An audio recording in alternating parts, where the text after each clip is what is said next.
Muito boa noite a todos. Muito contente em fazer esse papo aqui com Marcelo Maisonave. Muito obrigado, Marcelo, por aceitar o nosso convite. É uma grande honra poder debater esse assunto contigo. Para quem ainda não conhece, não me conhece, eu conheço o Baseman. Eu sou Frederico Rizzo, sou cofundador do Baseman, atual CEO aqui na plataforma. O Baseman é um SaaS para controle de participações acionárias, rotinas societárias e incentivos de longo prazo, entre eles o partnership, não exclusivamente partnership. A gente trabalha com stock options, com ações restritas, né, as RSUs, ações por performance, phantom shares. Então, praticamente todos os modelos de incentivos de longo prazo com base em ações, que vai ser o foco aqui da nossa conversa hoje.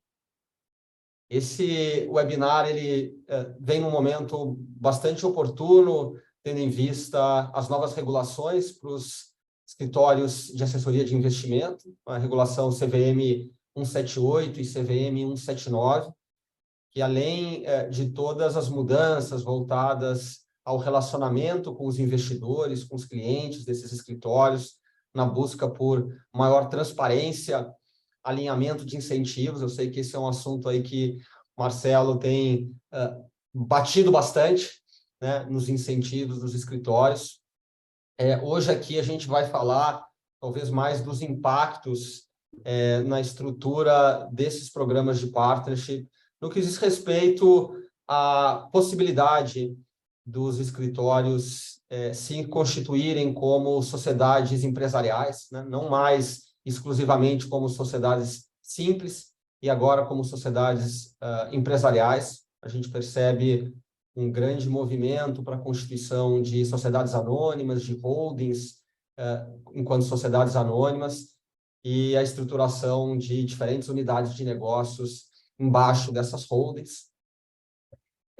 Isso traz, né, para nós aqui no Baseman a possibilidade de ajudar muitos desses escritórios, então, constituindo e controlando essas SAs. Nosso software aqui é muito voltado à escrituração, ao controle das participações acionárias, como eu mencionei. E uma vez que esses escritórios montem sociedades anônimas, isso vai ter um impacto também na própria estrutura dos partnerships, que até então eram basicamente constituídas em sociedades limitadas. Então, o que era antes uma obrigação, você ter agentes autônomos como sócios, agora não se torna mais uma obrigação. Isso tem também impactos aí para a forma de contratação desses profissionais, agora, né, CLTs, PJs, e o partnership vai ser, a sociedade vai ser mais uma das possibilidades.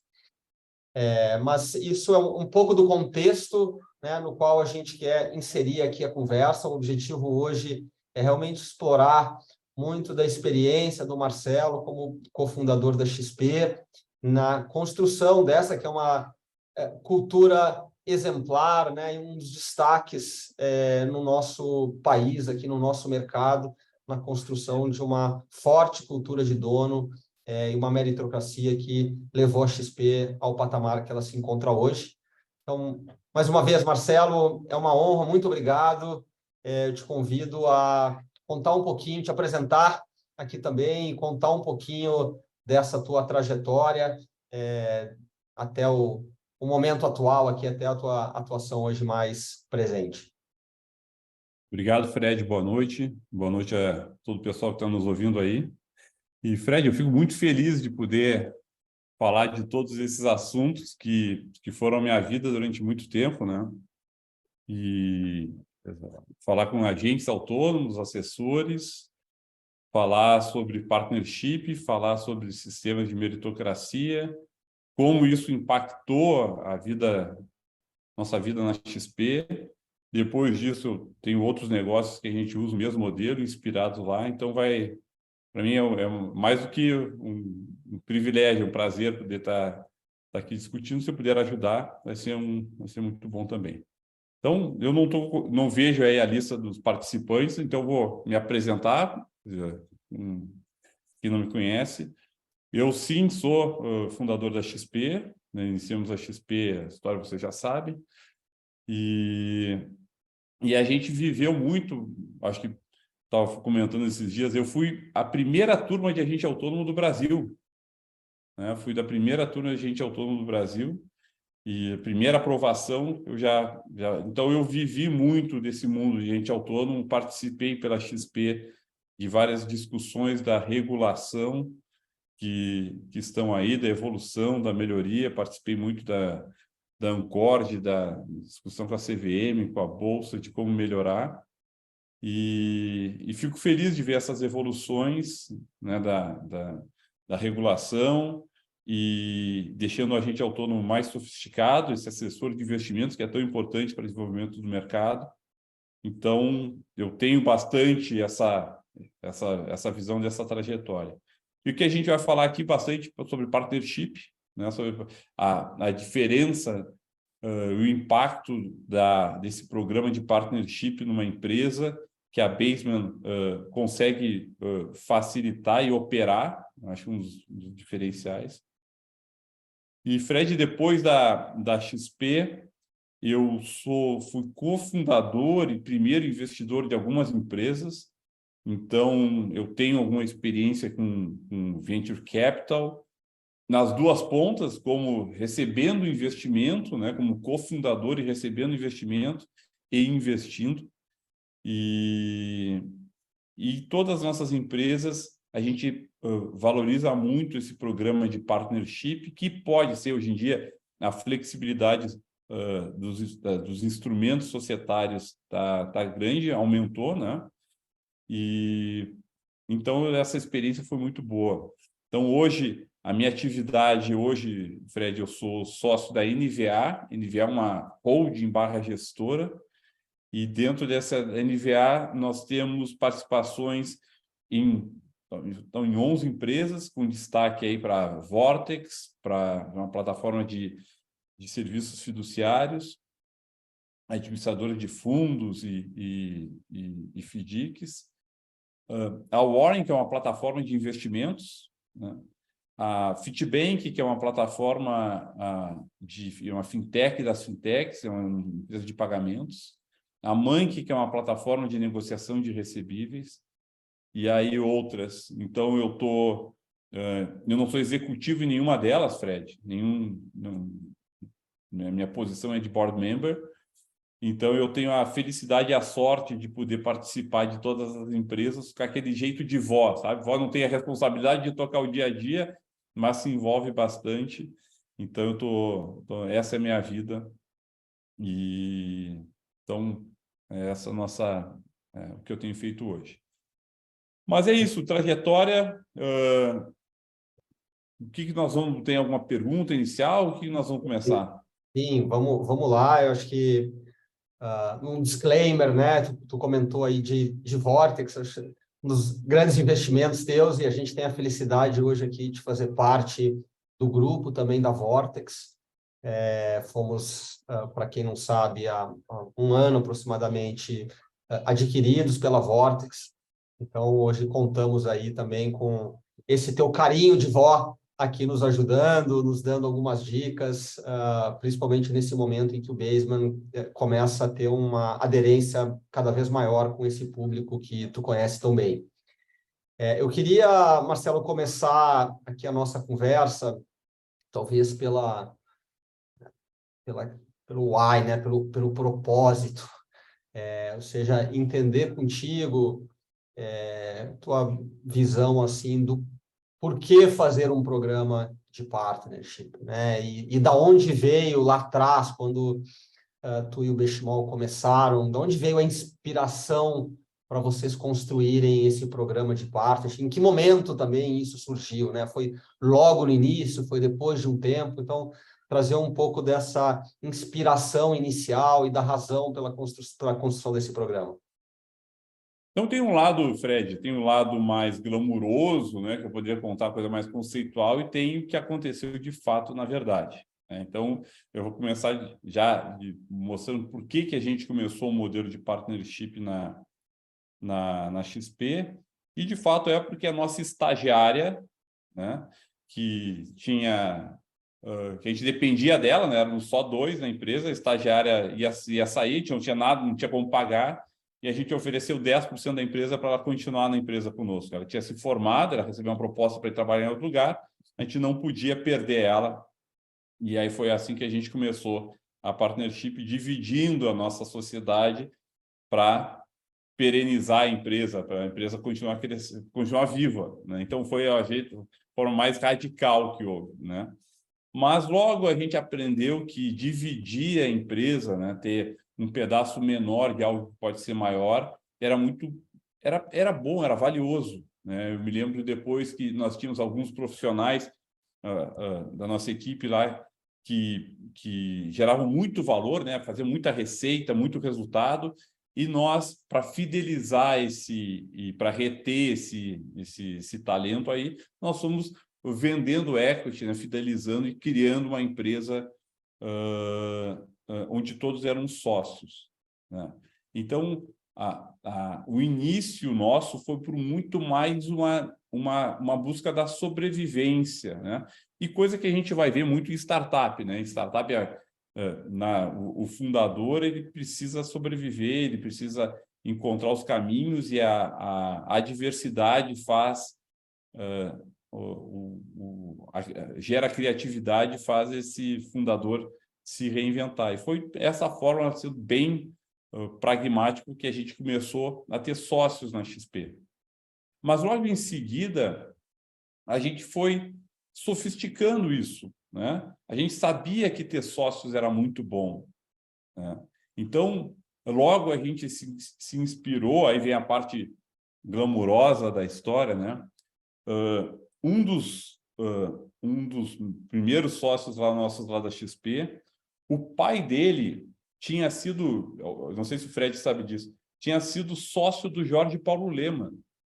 Esse Zé Carlos, né, que é o pai do Júlio, ele foi com quem o Jorge Paulo comprou uma corretora chamada Garantia. Então, 2 amigos lá do Rio de Janeiro, o José Carlos e o Jorge Paulo, compraram uma corretora chamada Garantia na década de 70, lá no Rio de Janeiro.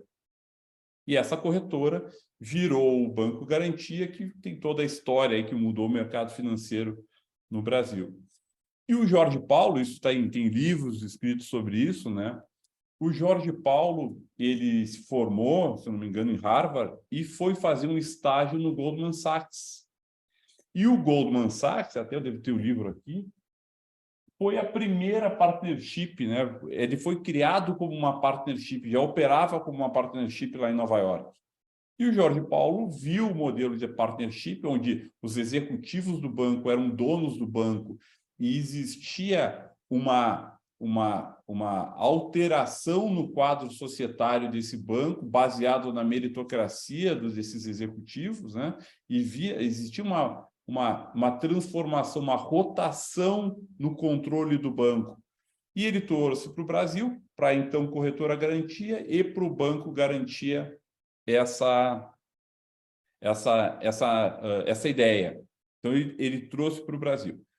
Aí, depois disso, isso é livro, todos sabem, aí tem vários livros que contam essa história, que o Luiz César Fernandes tinha trabalhado dentro do Garantia. Luiz César Fernandes, que é o C do Pactual, né? Não sei que é a idade das pessoas aí que estão nos ouvindo, mas o Pactual era o BTG, né?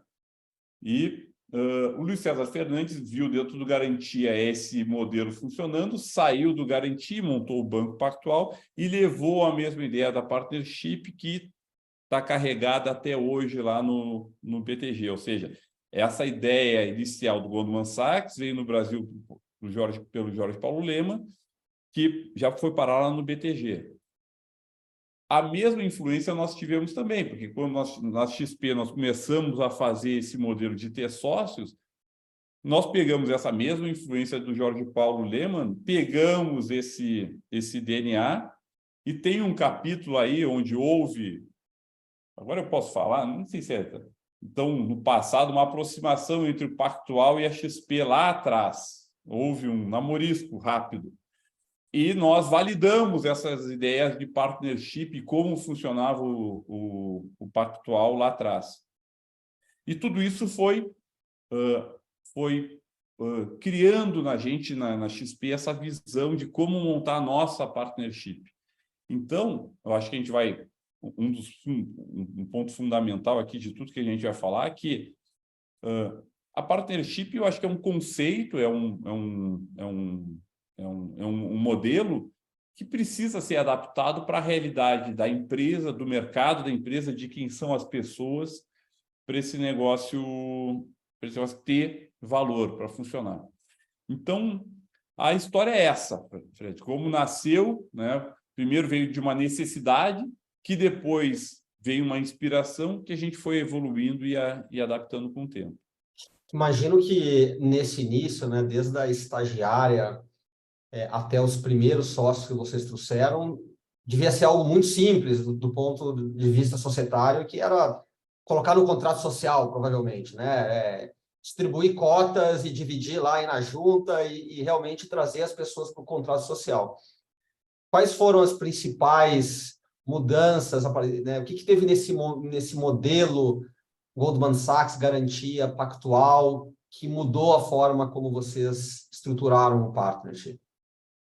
Bom, aí vem um ponto importante, que é uma lição que a gente aprendeu e a gente foi lapidando ao longo do tempo, e depois a gente levou isso para as nossas empresas, para a Warren, para o Startse, que nós somos sócios também. Quando eu falo nós, o Eduardo Glitz e o Pedro Engler são meus sócios também. A gente foi levando essas adaptações para as outras empresas.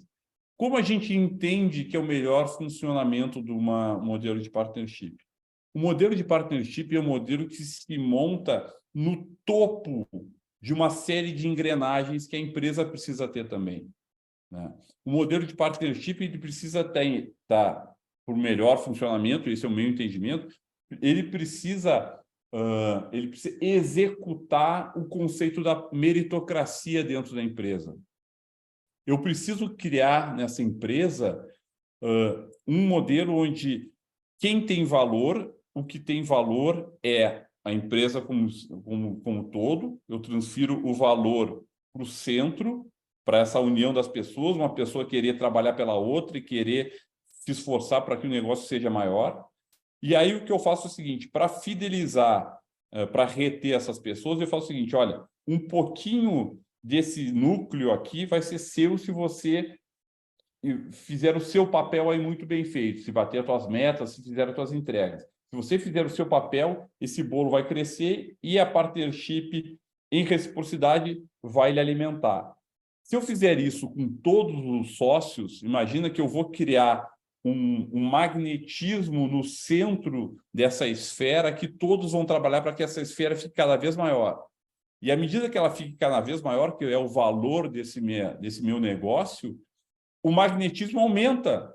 Porque imagina se eu tenho uma ação de uma bolinha pequenininha que tem tal valor, se essa esfera de valor aumenta, a minha ação se valorizou. Então, eu tenho mais interesse que essa esfera aumente. E aí eu tenho mais sentimento de dono, porque é o seguinte: eu não quero que ninguém aqui da volta dessa minha esfera, né, prejudique o crescimento desse meu negócio. Então, é aquele sentimento de dono que a gente quer na empresa. Então, quando a gente transfere e coloca o valor da empresa no centro, que a empresa é maior que o indivíduo, né, uma partnership, eu não quero o one-man show, não quero a pessoa que dependa só de mim. Eu quero que o negócio fique de pé, que tenha seus processos, que tenha seu valor, que tenha seu negócio, né? Então, o modelo de partnership ele entra para operar tudo isso que está acontecendo, né? Esse valor transferido e que as pessoas que contribuem mais para a empresa, pelo mérito, se tornem cada vez mais sócios e mais relevantes. Mas aí existem, Fred, cuidados e ferramentas que ajudam esse negócio a funcionar melhor. E eu vou criar aqui o que eu aprendi, o que a gente usa, tá? Vou aqui te falar. Primeiro, eu preciso, para ter meritocracia, para implementar meritocracia, eu preciso ter um sistema de avaliação, porque eu preciso saber se a pessoa A tem mais mérito que a pessoa B, então eu preciso ter um sistema de avaliação. E esse meu sistema de avaliação, ele não pode ter só métricas, uma análise de performance, quem vende mais, quem escreve mais rápido, quem bate as metas financeiras ou econômicas ou operacionais. Ela tem que ter um componente cultural. Então, eu tenho que combinar que eu vou fazer uma avaliação objetiva, que isso é muito fácil de fazer, são vendas, é quantitativo, e o qualitativo é ver se essas pessoas se aderem à cultura da empresa. Aí, quando eu vou falar em cultura, a gente abre outro conjunto de elementos que essa empresa precisa ter. Fred, para eu cobrar, para eu avaliar a adesão à cultura da empresa, a primeira coisa que eu tenho que fazer é divulgar a cultura da empresa. Eu tenho que conseguir exprimir a cultura da minha empresa em alguma coisa, uma visão, um manifesto, alguma coisa que seja escrita.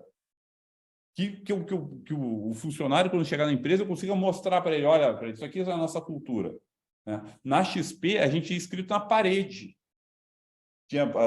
Toda a parede era adesivada com a cultura da empresa. E a cultura, eu não preciso contratar uma consultoria para me criar a cultura da empresa. A cultura da XP, pelo menos na minha época, quando chegou lá, a gente sentou à volta de uma mesa e falou assim, o que a gente é? Aqui a gente é honesto, a gente é direto, a gente é objetivo, a gente escreve, né? Escreve o que a gente quer ser, escreve no papel, valida com todo mundo validou, a gente acredita, a gente é isso aqui mesmo, beleza, vamos escrever na parede.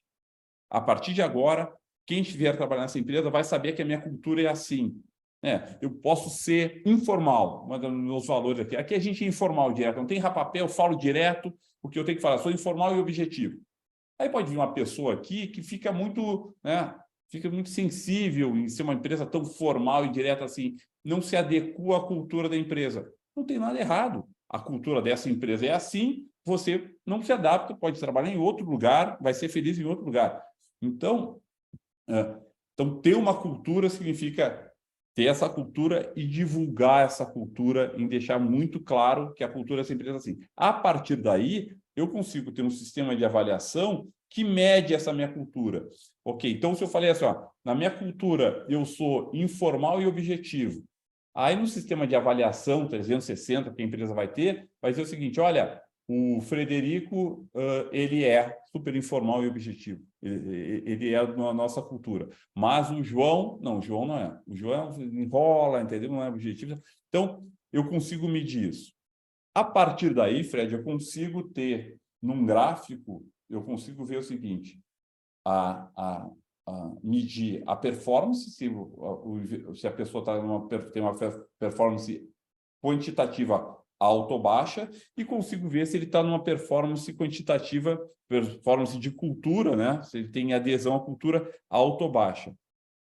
Então, na nossa experiência, é isso que precisa medir, é isso que a meritocracia mede.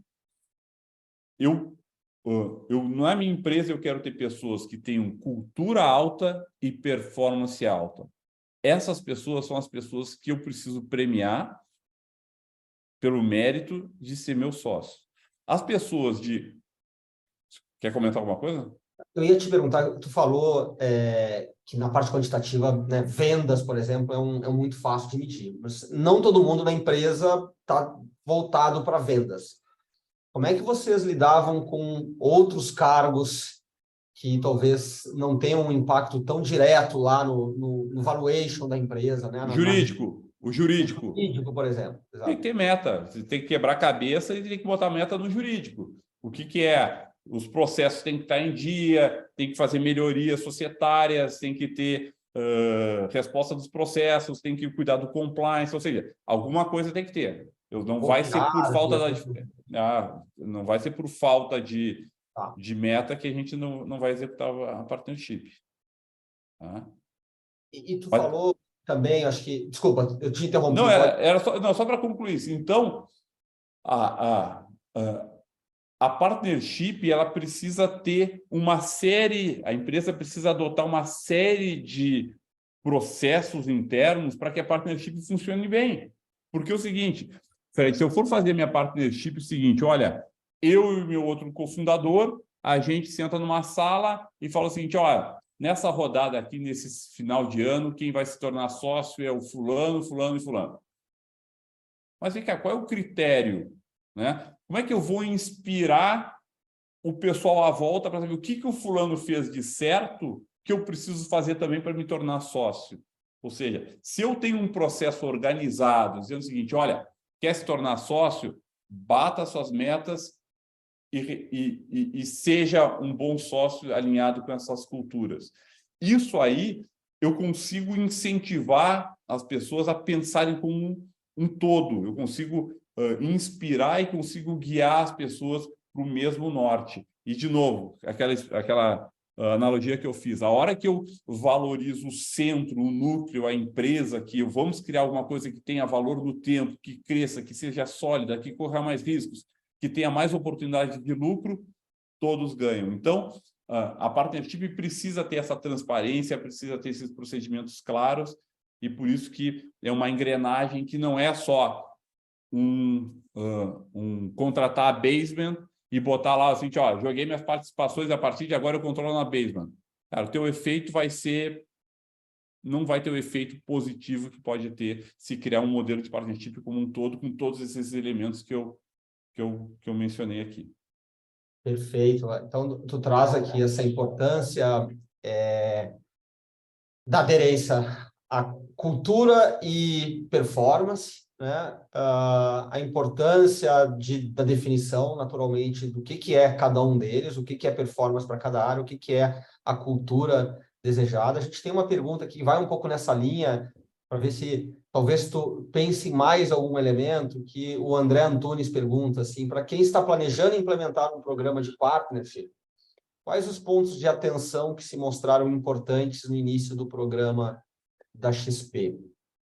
O que eu falei, mostrar que essa decisão de quem se torna sócio e crescer é baseada em processos. Não pode parecer tipo, o grande risco da partnership é a empresa se tornar uma empresa de puxa-saco. Ou de show-off. Olha aqui, ó, olha aqui o que eu fiz. Entendeu? As pessoas nos corredores querendo se vender, ou uma pessoa, aquelas panelinhas, uma pessoa elogiar a outra para... Então, esse é o principal risco e armadilha do modelo de partnership. Tá?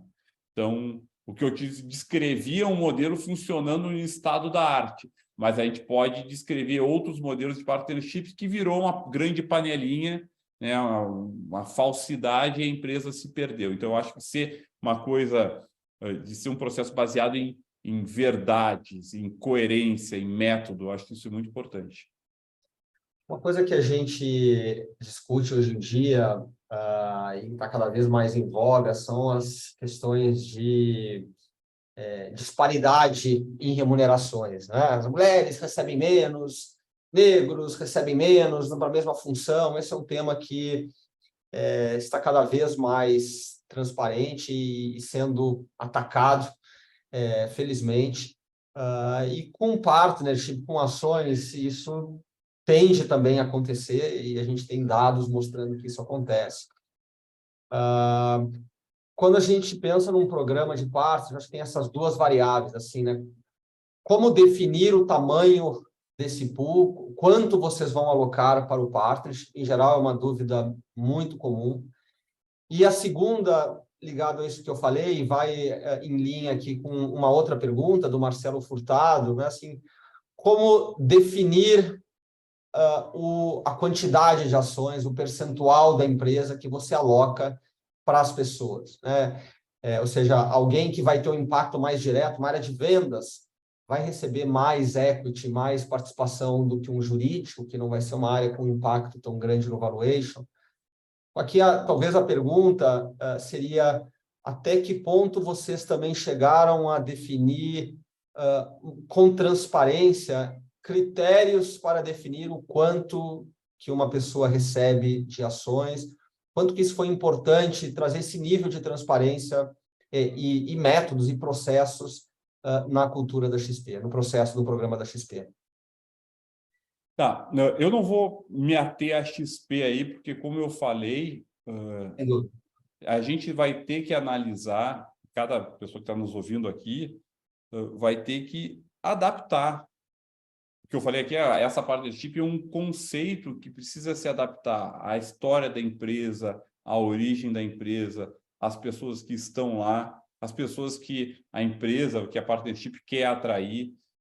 Qual é eu acho que a grande maioria aqui é do mercado financeiro e assessores de investimento, então é mais ou menos um público parecido, mas, por exemplo, uma empresa onde se tem capital intensiva, uma indústria, o modelo de partnership ele é muito menor, porque o capital alocado naquele negócio é monstruoso, é enorme, né? Então, a quantidade, o option pool, digamos assim, que vai para a partnership é menor.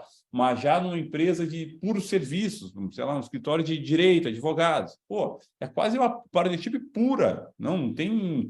Precisa ter capital a empresa, né? Então, eu acho que tem que se adaptar. Para o pessoal que está nos ouvindo aqui, eu acho que tem que adaptar a quantidade de ações à realidade dessa empresa. Lucratividade, quanto a empresa já está madura, ela está mais madura, menos madura, cada pessoa, a contribuição que vai dar, ter... uma coisa que eu ouvi de um sócio do Pactual, que até acho que o Fred deve conhecer, que ele me falou. Ele falou o seguinte: essa partnership é uma arte, não existe, é uma coisa de artesão, ter a sensibilidade de regular ela. Eu sei que o Fred também é da vela, né? É uma arte regular, é uma sensibilidade de soltar um pouquinho aqui, apertar um pouquinho aqui, aumentar o programa com a área vélica, né? Botar mais vela, reduzir, é uma arte isso. Então, essa sensibilidade de saber qual é a extensão do programa de partnership, qual é o tamanho desse option pool, vai da história de cada empresa, da situação de cada empresa. Então, aqui a gente não tem como dar uma dica de faz 10%, 5%, 25%, né?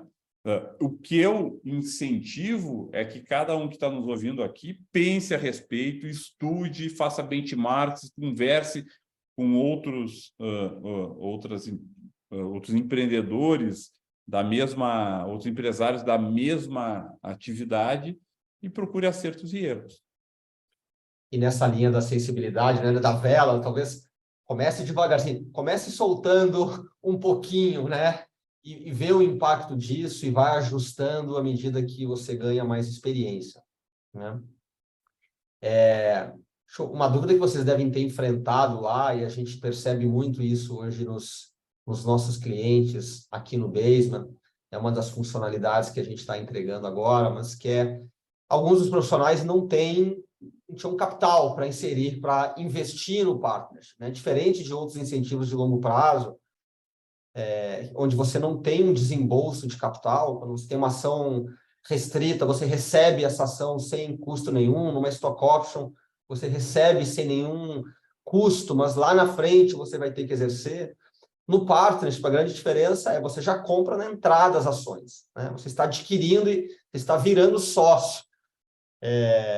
Quando a gente fez aqui um webinar até com o seu sócio, o Pedro Enger, ele colocava isso como a visão dele, uma das grandes diferenciais positivos do partnership justamente desse comprometimento do capital, e ter ação você já ganha a partir do momento que ela sobe e também se ela cair, você já está comprometido ali nos dois cenários, né?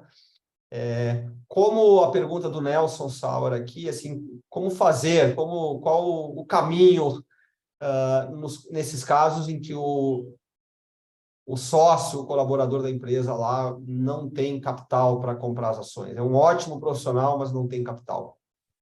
Tá. Tem dois caminhos, né? Um caminho é fazer o stock option, né? Stock option pool, que é um dos caminhos.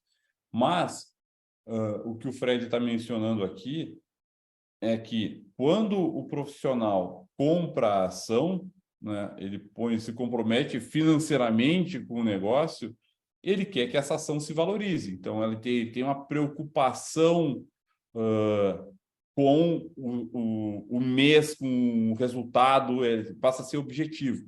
O que a gente viu aí nesse mercado aqui de startups e de profissionais que tinham stock options, que empresas que tiveram dificuldades financeiras aí, né, por essa crise, por faltar capital, por ter um modelo de negócios que dependia de capital demais e o negócio perdeu, que grande maioria dos funcionários que tinham stock options viram que a option virou pó e, né, foram procurar outro emprego, né, deixaram.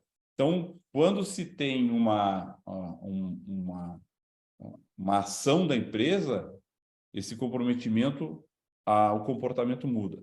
Então, uma forma de permitir que uma pessoa compre ações da empresa, a própria empresa, se tiver capacidade, pode financiar essa venda, ou seja, pode permitir que essa pessoa pague essas ações em parcelas semestrais, 3 anos de parcelamento, pode criar uma forma que essa empresa, que essa pessoa, com seus bônus, né, porque um dos pressupostos que a pessoa é que a pessoa vá poder comprar ação porque ela tem boa performance. E se tem boa performance, também vai receber bônus. Então, a ideia é que, com esses bônus, a pessoa possa pagar essa dívida com a empresa. Então, existem formas de fazer, sim.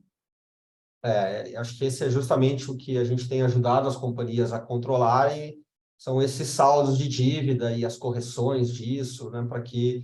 Vesting também.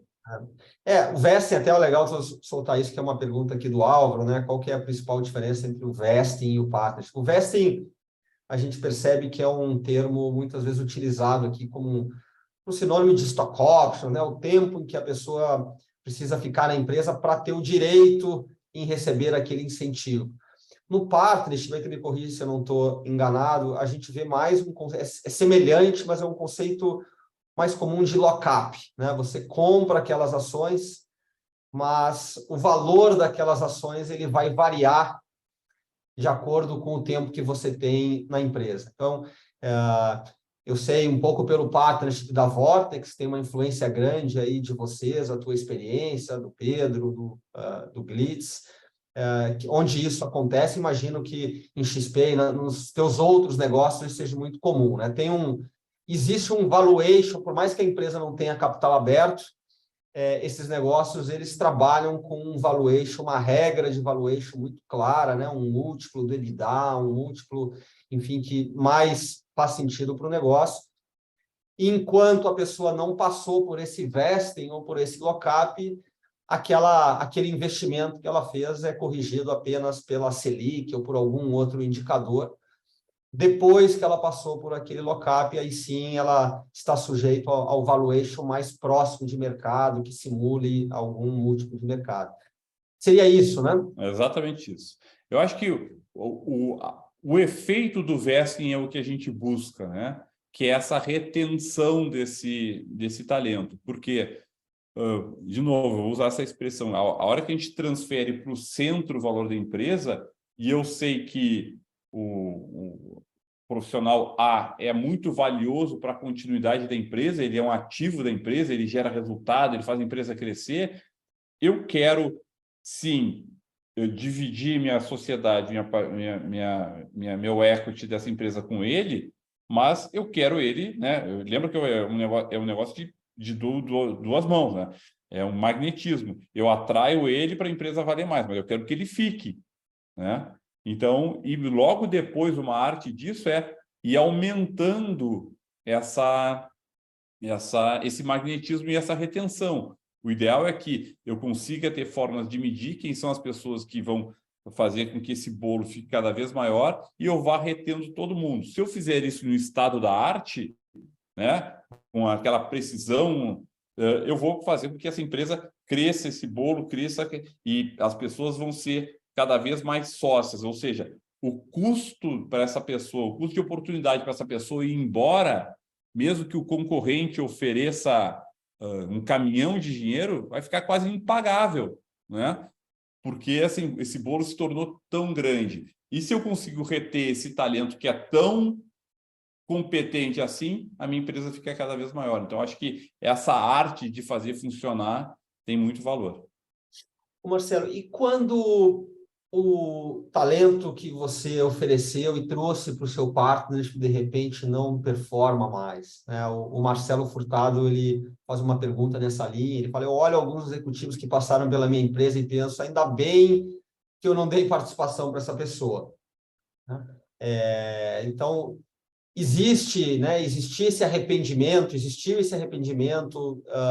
na experiência de vocês no partner, como lidar com isso, com alguém que já não está performando tão bem, você não quer mais na sua sociedade? Eu acho que isso é natural. De novo, como eu falei, é uma arte. Acertar isso, não existe uma regra, não é uma fórmula objetiva. É uma arte que envolve sensibilidade, né? De saber escolher. Uma forma de evitar o erro é, como você falou, iniciar pequeno, né? Testar e criando essas ferramentas de conhecimento para ir fazendo com que essa pessoa se torne sócia no ritmo correto. Não se acelerar, eu posso cometer um erro, ou seja, eu posso trazer para dentro da partnership com uma fração muito grande, alguém que não merece, né? Aí, quando eu trago alguém que não merece, desmotiva quem está ali do lado, vendo que foi preterido, ou seja, um tiro no pé. E depois, a hora que eu faço crescer demais uma pessoa que não merece, é um problema tirar, né? Então, é uma arte acertar isso. Como tirar? Eu vejo que tem duas formas, né? O Pedro, meu sócio, né, me falou esses dias, eu gostei muito. Quando uma pessoa é demitida de uma empresa ou a partnership não quer mais ela, se isso é uma surpresa, está errado, né? Porque essa queda de performance, um bom gestor, ele comunica ela antes. Ele comunica para essa pessoa e diz o seguinte, cara, olha só, tua performance não é mais a mesma coisa que era no ano passado, o que aconteceu? Está desmotivado, não quer mais, quer trocar de função, ou seja, então, esse conhecimento da gestão das pessoas é importante, né? Então, vai acontecer de um sócio deixar a partnership motivada pelo sócio, que ele de fato encontrou uma oportunidade maior no lugar, quer mudar de estilo de vida, não está mais se adaptando à cultura, ele mudou, pode acontecer, uma pessoa que está há 20 anos atrás, Fred, sou muito diferente do Marcelo que iniciou a XP há 20 anos atrás, né? Então, as pessoas mudam. E eu acho que a partnership ela tem que ser viva e flexível para permitir que isso aconteça. Como eu falei, a inspiração lá do Goldman Sachs, existia uma rotação no controle da empresa. Isso aconteceu no Garantia, isso acontece no BTG lá. Então, existe uma mudança para a perpetuação da empresa. Agora, uma coisa que eu noto que é bem diferente no partnership dos outros incentivos é que as ações não saem com os colaboradores, né? Se o colaborador sai da empresa num programa de stock option, o mais comum é que ele tenha o direito de exercer aquelas ações, ele vai trabalhar numa outra empresa, eventualmente até num concorrente, e ele vai ter o direito de comprar ações da tua empresa, né? Já faz parte do contrato lá ele exercer e comprar as ações e virar acionista mesmo não trabalhando mais na empresa. No partnership, eu acho que, em geral, isso é muito raro de acontecer, né? Quando a pessoa sai, a empresa tem direito de recomprar essas ações de certa forma, se ela não estiver performando bem, também, né? Essa é uma forma de dizer, olha, tu não está performando, eu tenho o direito de te recomprar, né? Porque não está dando mais certo e é uma forma também da pessoa sair da empresa e ser comprada, né? É isso, né? Não, é isso. É importante deixar claro que, no caso da partnership, a empresa tem o direito, mas não a obrigação de comprar. Tem o direito de, mas não a obrigação. E eu acho que isso envolve o bom senso, né? Tentar sempre essa mudança, a saída de uma pessoa da partnership tem que ser feita da forma correta, né? Sem estresse, o mínimo estresse possível, numa negociação que fique boa para a empresa, que fique boa para a pessoa que saiu. E eu tenho visto, no caso de stock options, a empresa negociar, retomar essas stock options. Ela faz uma proposta, essa proposta é livre, e a pessoa aceita ou não aceita, dependendo da capacidade da empresa, dependendo se tem outro sócio que quer comprar. Ou seja, o objetivo é tentar reduzir os atritos e tentar fazer da melhor forma possível. Eu entendo, e nós temos advogados aqui também, a doutora Rafaela, aqui, nossa parceira, deixou um comentário esclarecendo melhor aqui a diferença do vesting, stock option e partnership, né?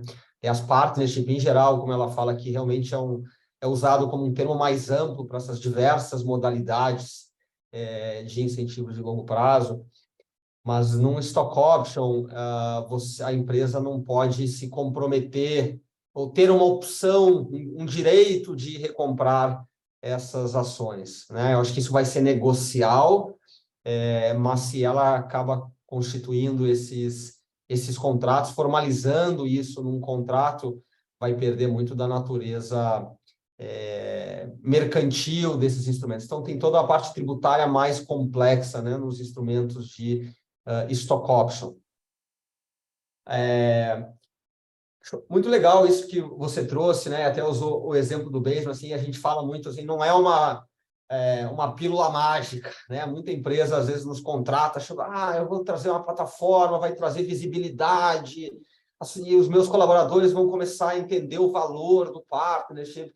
Não isso não vai resolver. E às vezes tem muita frustração, as pessoas nem entram na plataforma para ver. É claro, se você não está trabalhando isso na sua empresa, não vai gerar.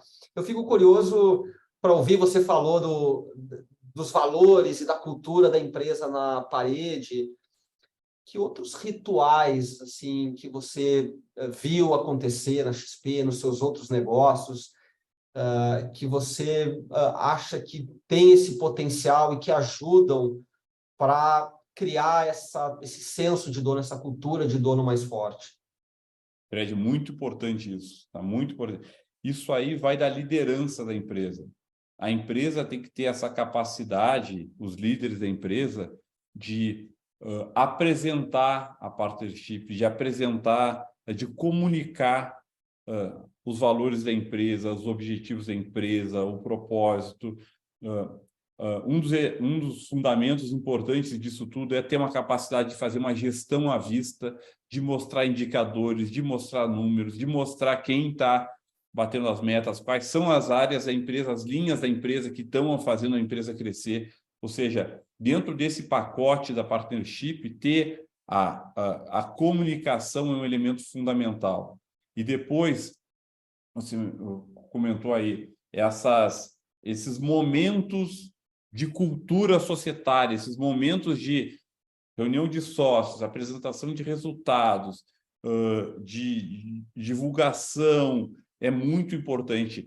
A partnership e a valorização da partnership, ela só acontece quando a pessoa percebe esse valor, percebe esse resultado, percebe que ela faz parte de algo, né?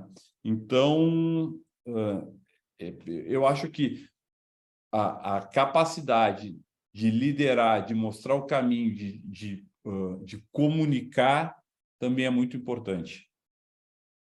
Como é que você viu isso dando certo? Assim, town halls, reuniões exclusivas com os sócios, mais focadas nas pessoas que são sócias da empresa? Tem algum modelo desses que você acha que, na sua experiência, você viu tendo mais impacto? O mais impacto é que quanto mais aberto, melhor. Muito mais Né? aberto. Chamar todo mundo à empresa, pelo menos a minha experiência, e mostrar essa gestão por contexto, né? Mostrar a empresa como um todo e permitir que as pessoas tomem melhores decisões da empresa. Se eu for tentar fazer uma gestão totalmente top-down, que ninguém mais tem, a empresa inteira obedece uma única direção, uma única cabeça, eu perco muito, eu mato a empresa. Se eu conseguir, dentro do mesmo contexto, dentro da mesma processo, conseguir ter divulgação de valores, divulgação de gestão à vista, divulgação de objetivos, comunicação disso tudo, o resultado disso é uma empresa melhor orientada, melhor engajada, valorizando a partnership, com a cultura muito clara. Por exemplo, eu posso ter, se a minha cultura da minha empresa não é clara e não é divulgada, eu nunca vou saber se eu pertenço a esse negócio ou não, né? Horas a empresa me quer de uma forma, hora quer de outra forma, troca uma liderança da minha área. A cultura da empresa não pode trocar, né? Então, esse líder dessa área precisa estar engajado, precisa estar conectado com a cultura da empresa. Então, quando você me diz assim, olha, tal empresa, os funcionários, as pessoas não valorizam a partnership. Claramente, eu já imagino que é um problema de comunicação.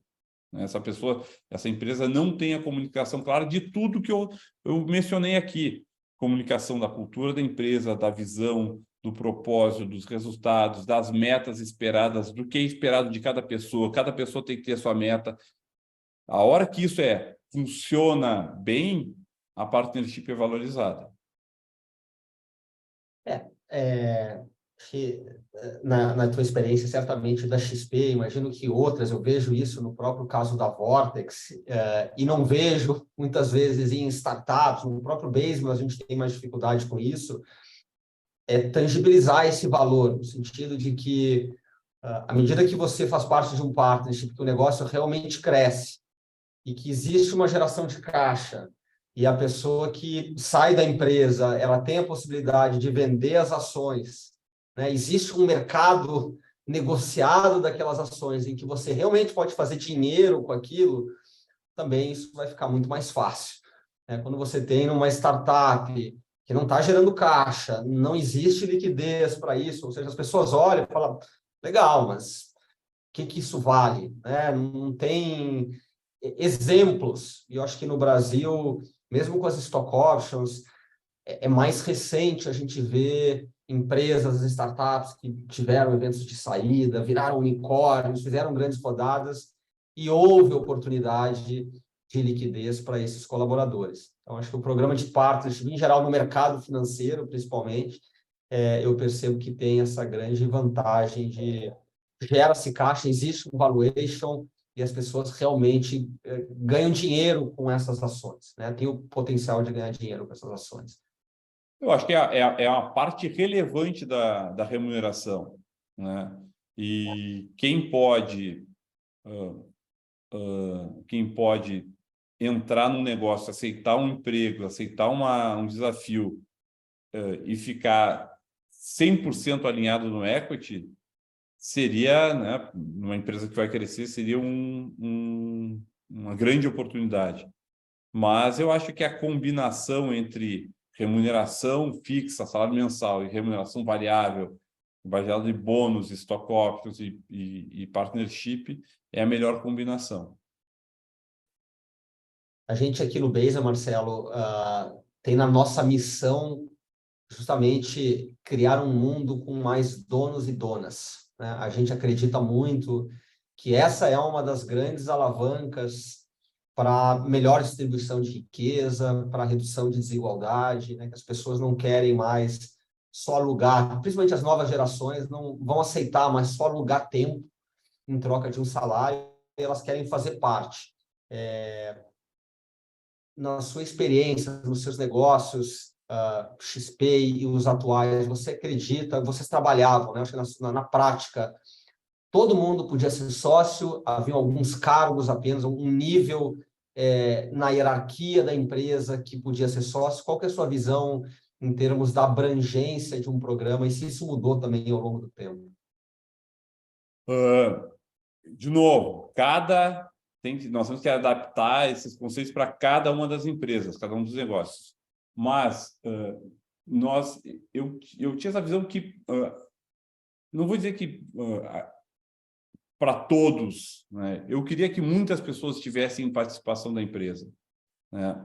É claro que a gente poderia definir 2 níveis, né? Um nível que a gente chamaria de um associado, que recebe ações da empresa, stock option da empresa, ou recebe o direito de comprar, mas uma quantidade menor, né, como uma ferramenta de engajamento, de complemento de remuneração, né? E um segundo nível níveis aí que seriam de sócios e não associados, que é quem faz a diferença na empresa, as pessoas de alta capacidade, que transformam a empresa, de alto impacto na empresa. Então, ao se ter esses 2 níveis, a gente consegue atender o melhor pegar o melhor dos 2 mundos, que é, eu tenho uma grande quantidade de pessoas que participam dessa comunidade de serem sócias da empresa, serem associadas na empresa. Pegar o caso da Baseman, olha, eu sou associado da Baseman, eu sou um leão por essa empresa, eu sou em parte dono por essa empresa. Isso vai valer para as pessoas, para os analistas, para as pessoas que estão iniciando na empresa ou que têm suas atividades ali, seu papel não tão impactantes na receita da empresa, quanto para os grandes produtores, para quem transforma a empresa, para os designers, para os técnicos, para as pessoas de negócio. Então, se a gente puder combinar os 2, seria, na minha experiência, é muito positivo para a empresa.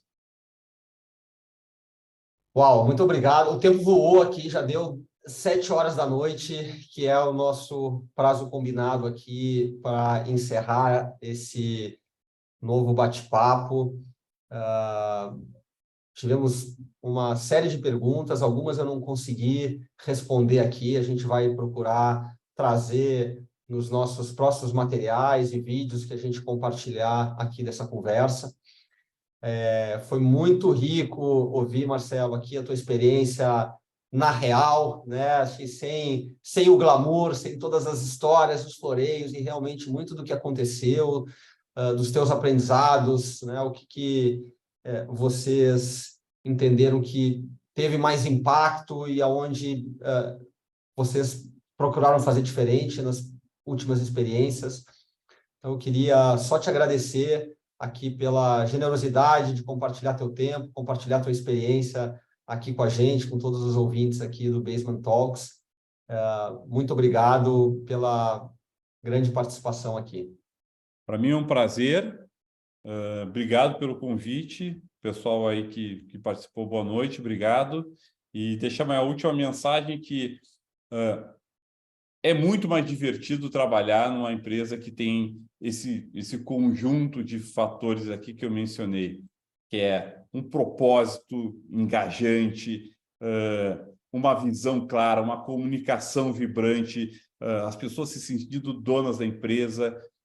Isso certamente impacta no ambiente de trabalho, impacta na performance, impacta na participação dessa empresa no mercado.